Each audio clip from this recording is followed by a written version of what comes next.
first of all, thank you for inviting me to come here and give my perspective of the alliance, the cooperation between Denmark and the United States, and the work of the Danish-American Business Forum. To be frank, I believe that the alliance between Denmark and the Americans are strong and is working well, but it is also challenged.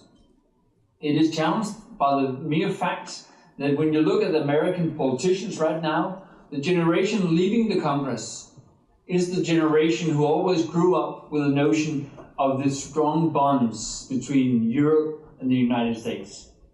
And the one entering the Congress right now are a generation growing up with Asia much more in focus than Europe.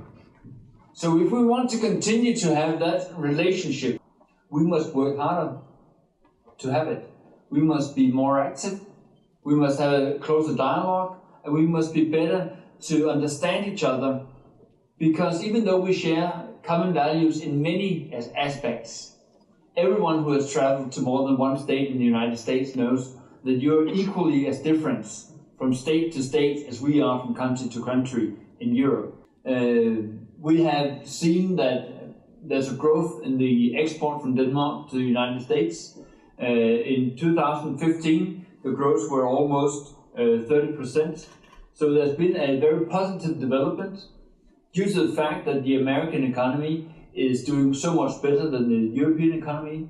And Danish company has been quick and active to go into the market and really been active in taking up the market shares that were possible to take. So this is good, but it can get even better. Therefore, we see a great potential in a closer cooperation with promoting Danish products in the United States. And we can also see that if we get a free trade agreement, there will be a huge possibility for us to do even more business. It's a pleasure to be with you all here today, to Jens, to DSV, to DABF, fantastic partners of the embassy. Thank you, Einar, for all you have done. And all you've done to help drive this agenda. It's truly exciting, and I mean that with all my heart. And this is a very, very exciting time to be actually talking to you about the economic relationship between the United States and Denmark. Yeah, I probably talked to many of you here today about the Danish brand. Sell it. Sell your companies. Sell your products. Sell what you do as a Danish brand. Ultimately, it is good. It is positive. Throw out the concept of Jante law and actually be proud of your companies and your products as Danish companies, or maybe more broadly Scandinavian companies and Scandinavian products. I really do believe you will have the upper hand in the United States. They might not know who your prime minister is. They probably don't know who your prime minister is. They probably don't know the name of your queen or whether you are a monarchy. But what do they know? They know that you're probably green. They know that you're, more broadly sustainable. They'll know that your products are well made, that they're responsibly made. Those sorts of things. They might have good visions of Legos and Vikings and things like that. But understand that those sort of stereotypical concepts are actually embedded in Americans. We bring mayors and governors here at a very regular basis, and Bjørn and Ulrik from the embassy can talk to you. We have more mayors coming, wanting Danish technology and wanting to bring home Danish solutions. And their whole job, those mayors and governors, presidents have a lot of foreign policy to consider.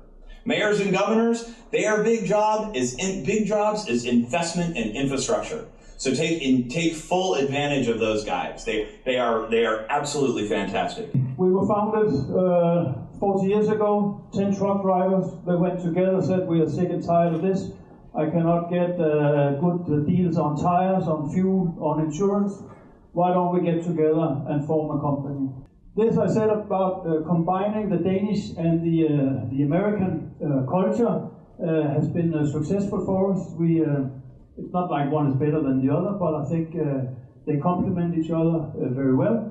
We have some ambassadors from the head office going to the US carrying our culture, and it comes more and more also from the US. because it's extremely important that the company you acquire, first of all, you have to be very, very humble when you buy another company, because even though you say, and in my eyes, everybody is equal now, I don't care if you come from UTI or DSV, because we are all DSV now, but there's still this notion of, we bought you, so you just, and if I hear that, of course, I go crazy. It's wrong. So you need to be modest, you need to be humble, and welcome the new company into DSV, and if you have a different approach, that can of course be difficult. So the culture is very important.